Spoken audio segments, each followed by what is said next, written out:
دور ہو جاتا ہے۔ اسی طرح سے اس کی دنیاوی برکات میں سے ایک ہے تقویت حافظہ کے لیے۔ درمان با قرآن کے نام سے رضا کریمی قبلہ نے یہ ایک کتاب لکھی ہے، جس میں قرآنی آیات کے ذریعے علاج کو لکھا گیا ہے۔ تو یہ بہت ساری چیزیں دیکھیے ایسی ہیں کہ جو اس سلسلے کے ماہرین ہوتے ہیں ان کے اپنے تجربات ہیں۔ ہر چیز کے لیے روایت کا مانگنا یہ کوئی ضروری نہیں ہے، محسوس یہ کیا گیا ہے، یعنی اس کے بھی تجربات کیے گئے ہیں۔ جس طریقے سے دیکھیے سائنس کے مختلف تجربات ہوتے ہیں اور ایک تجربات کے بعد ایک نتیجہ بہت سارے تجربات کو دیکھ کے نکالا جاتا ہے۔ اس طرح جو عملیات کے علماء ہیں، میں وہ جعلی عاملوں کی بات نہیں کر رہا ہے، جنہوں نے پوری زندگی اس میں لگائی ہے، انتہائی متقی و پرہیزگار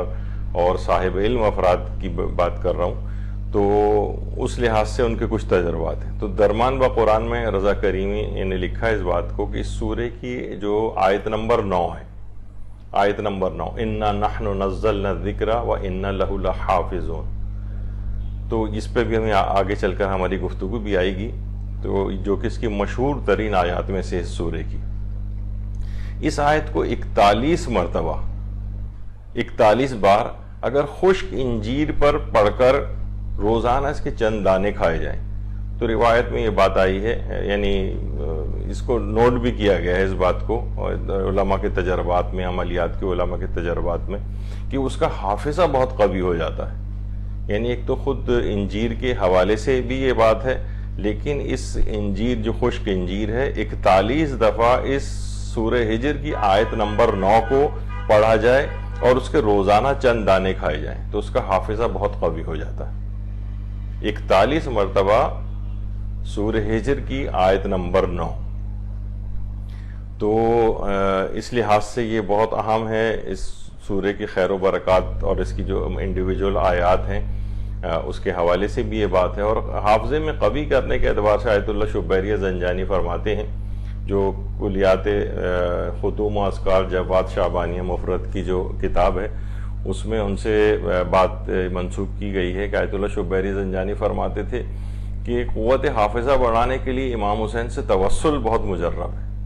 اور مثال دیتے تھے کہ آقا شیخ تقی اصفہانی جو آقا نجفی کے نام سے معروف تھے، وہ حافظے کی کمی کا سخت شکار تھے، بڑے پریشان تھے۔ ایک دفعہ حرم امام حسین علیہ السلام تشریف لے گئے، اور جیسے ہی ان کی قبر امام حسین پر نگاہ پڑی تو انہوں نے تڑپ کر امام حسین سے توسل کیا اور کہا کہ مولا اگر حافظہ نہ ہوگا تو میں دین کی تبلیغ کیسے کروں گا۔ اسی وقت سے ایسا حافظہ پیدا ہو گیا کہ کتب اربع جو ہیں ہماری، اصول کافی، تہذیب الاحکام، استبصار، ملا یازر الفقی، ان تمام کی جو روایات ہیں اس طرح سے سند اور متن کے ساتھ حفظ ہو گئیں جیسے ان کے گویا ان کے سامنے ہی تحریر ہو۔ تو امام حسین سے علیہ السلام سے توسل، کیونکہ بات یہ ہو رہی ہے کہ سورہ ہجر قوت حافظہ کو بڑھانے کے لیے بہت مجرب ہے، تو قوت حافظہ کو بڑھانے کے لیے امام حسین علیہ السلام سے توسل بھی بہت مجرب ہے۔ سورہ ہجر کے ساتھ ساتھ امام حسین سے توسل بھی کیا جائے، طالب علموں کے لحاظ سے بھی ہے یقیناً، اور ہر شخص کو حافظے کی ضرورت ہوتی ہے، تو بہرحال اس میں پوری اخلاص کے ساتھ توسل کیا جائے امام حسین علیہ السلام سے، تو انشاءاللہ حافظے میں بہت خیر و برکت ہوگی۔ اسی طرح جو پڑھائی میں کمزور طالب علم ہوتے ہیں ان کے لیے بھی شیخ طوسی نے اپنی کتاب جو ہے مصباح المتحجد، اس میں اس بات کو نقل کیا کہ ہر روز صبح کے وقت ناشتے پر اگر 100 مرتبہ اس ذکر کو پڑھا جائے، لا الہ الا انت یا ربی کل شیء و وارثہ، اسے ذکر حضرت ادریس بھی کہا جاتا ہے۔ اس ذکر کو 100 مرتبہ اگر ناشتے پر پڑھ کر پھر ناشتہ کیا جائے تو اس سے حافظہ بہت زیادہ قوی ہو جاتا ہے، کن ذہنی دور ہو جاتی ہے، مطالب سمجھ میں آنے لگتے ہیں۔ تو یہ سب چیزیں ہیں طالب علموں کو بتانی چاہیے، بچوں کو شروع سے کروانی چاہیے۔ والدین کی ذمہ داریوں میں سے ایک ہے کہ ان چیزوں کو استعمال کریں، فقط ہر وقت صرف مادی چیزوں کی اس کے اوپر نہ رہیں، ورنہ پھر ظاہر ہے کہ جب یہ اس قسم کے اذکار آئیں گے ان کی دین کی طرف بھی رغبت ہوگی، اور خیر و برکات ان اذکار کو پڑھنے سے وہ راہ راست پہ بھی رہیں گے. بہت ساری اس طرح کی چیزیں. فقط یہ صرف حافظہ ہی قوی نہیں ہوتا ہے بلکہ ان نورانی کلمات کے ذریعے انسان کے اندر بھی ایک نورانیت پیدا ہوتی ہے اور بہت سارے اور فوائد بھی ساتھ ساتھ ہی حاصل ہو جاتے ہیں. تو ناشتے پر 100 مرتبہ اس ذکر کا پڑھنا یعنی یہ کن ذہنی کو دور کرتا ہے. کسی کوئی غبی ہو بہت اور باتیں سمجھ میں نہ آتی ہوں, کلاس میں سمجھ میں نہ آتا ہو, کمزور طالب علم ہوتے ہیں تو ان کو بھی آگے بڑھانے کے لحاظ سے, بلکہ تمام طالب علموں کو چاہیے کہ اس میں اپنے آپ میں بہتری پیدا کرنے کے لیے ان اذکار کو اس انداز سے پڑھیں. اسی طریقے سے ایک اور ہے جو تفسیر برہان کی 8ویں جلد میں ہمارے پیغمبر اکرم صلی اللہ علیہ وآلہ وسلم فرماتے ہیں کہ جو شخص بھی باقاعدگی سے سورہ والشمس کی تلاوت کرے گا تو وہ جہاں کہیں بھی ہوگا اللہ اسے توفیق عطا فرمائے گا اور اسے زیادہ حافظہ عطا فرمائے گا اور وہ لوگوں میں باعظمت اور مقبول بھی ہوگا. یعنی سورہ ہجر تو اپنی جگہ پر ہے ہی تقویت حافظہ کے لیے, اس کی آیت نمبر 9 اِنَّا نَحْنُ نَزَّلْنَا الذِّکْرَ والی, لیکن اس کے ساتھ کچھ اور سورہ بھی ہیں جو کہ حافظے کو قوی کرنے والے ہیں, جس میں ایک سورہ والشمس ہے. اس سے توفیقات کے خزانے بھی ملتے ہیں. دیکھیے بہت ساری چیزیں اس پہ خیر ہمارے دروس بھی یہاں پر ہو چکے ہیں کہ توفیقات کو کیسے حاصل کیا جاتا ہے, توفیقات کو کیسے بعض اوقات آئی ہوئی توفیق ہاتھ سے نکل جاتی ہے, وہ کن وجوہات سے توفیقات ہاتھ سے سلب ہوتی ہیں, کن وجوہات کی بنا پر نیک اعمال کو انجام دینے کی توفیقات ملتی ہیں.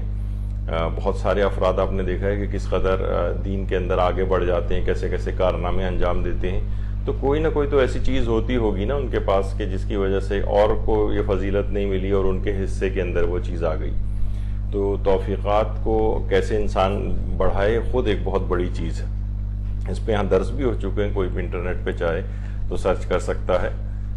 توفیقات حاصل کرنے کے طریقے اس عنوان سے. تو بہرحال سورہ والشمس کی جو باقاعدگی سے تلاوت کرے گا تو پیغمبر اکرم فرماتے ہیں تفسیر برہان میں کہ جہاں کہیں بھی ہوگا اللہ اسے توفیق عطا فرمائے گا, اس کا حافظہ قوی ہو جائے گا اور وہ لوگوں میں باعظمت اور مقبول ہوگا. تو یہ اس کا ایک بڑی اہمیت ہے. سورہ ہجر کے ضمن کے اندر ہی کچھ اضافی باتیں بھی نقل کی جا رہی ہیں. اسی طریقے سے اگر کوئی شخص یہ بھی رسول اکرم صلی اللہ علیہ وآلہ وسلم فرماتے ہیں جو شخص بھی سورہ فتح کو لکھ کر آب زمزم سے دھوئے اور وہ پانی پی لے تو لوگوں میں اس کی بات مانی جائے گی اور جو چیز سنے گا وہ یاد ہو جائے گی. حافظہ کے حوالے سے بھی ہے اور وہ مقبول القول ہو جائے گا, یعنی اس کی بات مانی جائے گی, اس کی بات سنی جائے گی, لوگ اس کی بات کو اہمیت دیں گے. بہت سارے لوگ کہتے ہیں کوئی ہماری بات کی اہمیت نہیں ہوتی. تو اس طرح کی چیزوں سے بھی اس سے استفادہ کیا جا سکتا ہے. اسی طریقے سے پیغمبر اکرم صلی اللہ علیہ وآلہ وسلم سے مروی جو روایت ہے اس میں یہ کہ جو شخص بھی سورہ واقعہ کی باقاعدگی سے تلاوت کرے گا اس کا بھی فقر دور ہوگا, دعائیں قبول ہوں گی, حافظہ قوی ہوگا. تو قوی حافظے کے اعتبار سے سورہ ہجر کے ساتھ سورہ فتح کو بھی پڑھا جائے اور بلکہ آب زمزم سے دھو کر اس کا پانی پھر سورہ واقعہ کی روزانہ تلاوت کرے تو اس سے بھی اس کا حافظہ قوی ہوگا. اور اسی طریقے سے سورہ والشمس وہ جو ابھی ہم نے اس سے پہلے ذکر کی. اور اسی طریقے سے آیت اللہ عبد الکریم کشمیری یہ بات بھی فرماتے تھے کہ آیت الکرسی کو ہم فیہا خالدون تک روزانہ 21 مرتبہ پڑھنا قوت حافظہ کے لیے انتہائی نفع بخش ہے, یا علی العظیم تک بھی پڑھی جا سکتی ہے, روزانہ 21 دفعہ پڑھنا. اور یہ والی جو ابھی ہم نے سورہ ہجر کی آیت بھی بتائی کہ 41 مرتبہ خشک انجیر پہ پڑھ کر اگر اسے کھایا جائے